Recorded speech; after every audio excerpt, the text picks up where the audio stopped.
આજે તેમણે સુપ્રીમ કોર્ટમાં અરજી કરી હતી અને પછી એમને ખ્યાલ આવ્યો હશે કે આ અરજી ખારિજ થાય એટલે એમણે અરજી પાછી ખેંચી લીધી.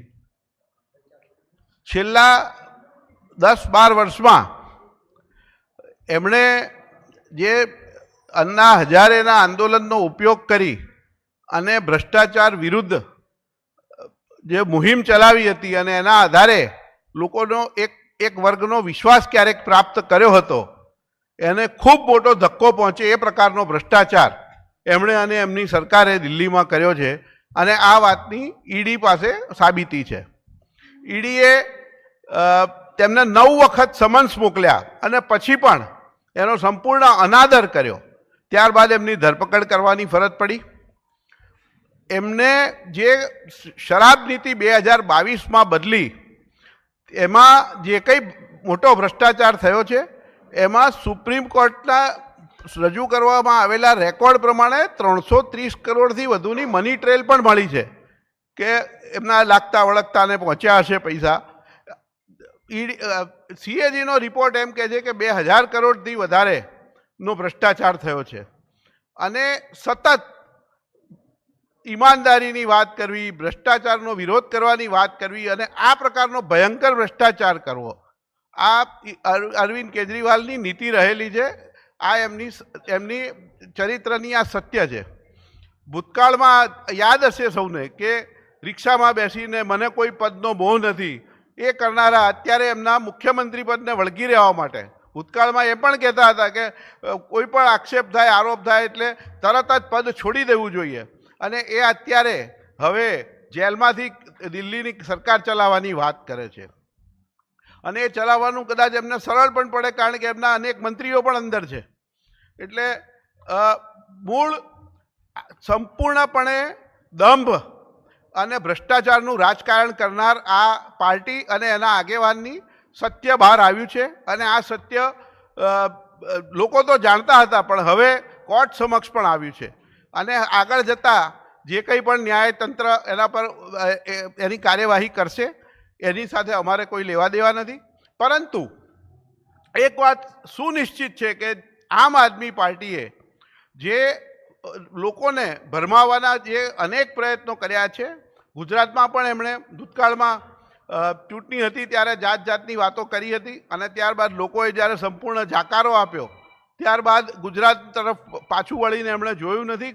માત્ર રાજકીય તક સાધુ લોકોની બનેલી આ પાર્ટી લોકોને બહેકાવવાનું, લોકોને ભ્રમમાં નાખવાની આ પ્રકારની રાજનીતિ કરી છે.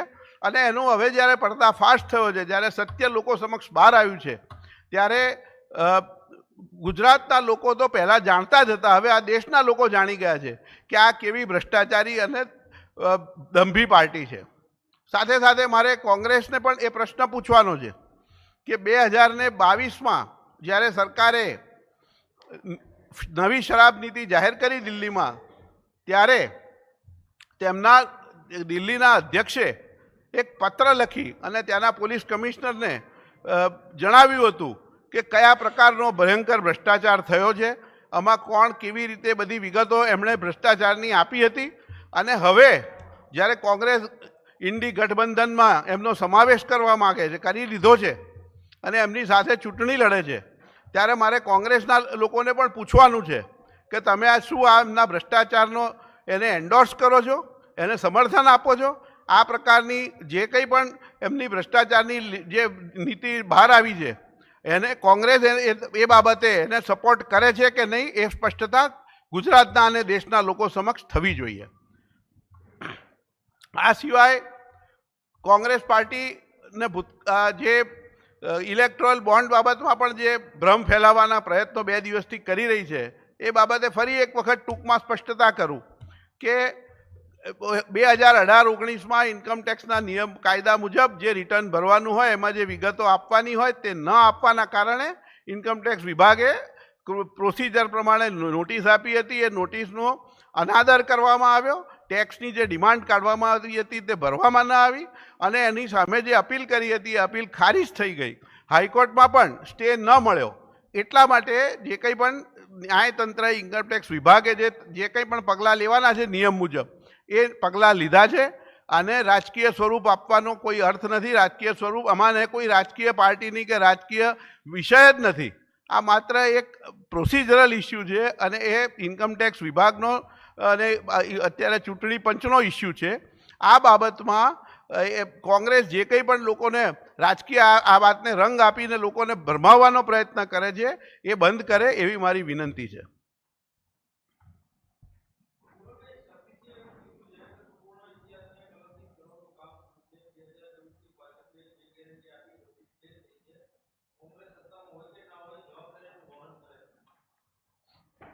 કોંગ્રેસ પાર્ટી જવાબદારીનું વહન કરતી હોત તો તેમણે સમયસર આવકવેરાનું રિટર્ન ભર્યું હોત. દેશના કાનૂન મુજબ એમણે વિગતો આપી હોત. પણ એ સ્પષ્ટ છે કે આ એક એમની ન કરવાના કારણે જે કાયદાનું પાલન નથી કર્યું એના લીધે આ દિવસ આવ્યો છે અને એમાં બીજા કોઈને દોષ દેવો એ કેટલી હદે યોગ્ય છે એ લોકો નક્કી કરે.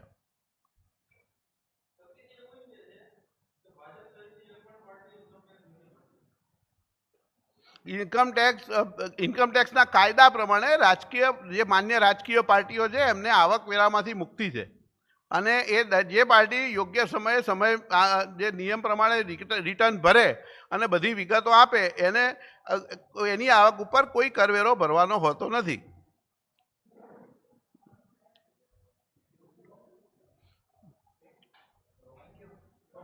આભાર આપ સૌ. આભાર મિત્રો.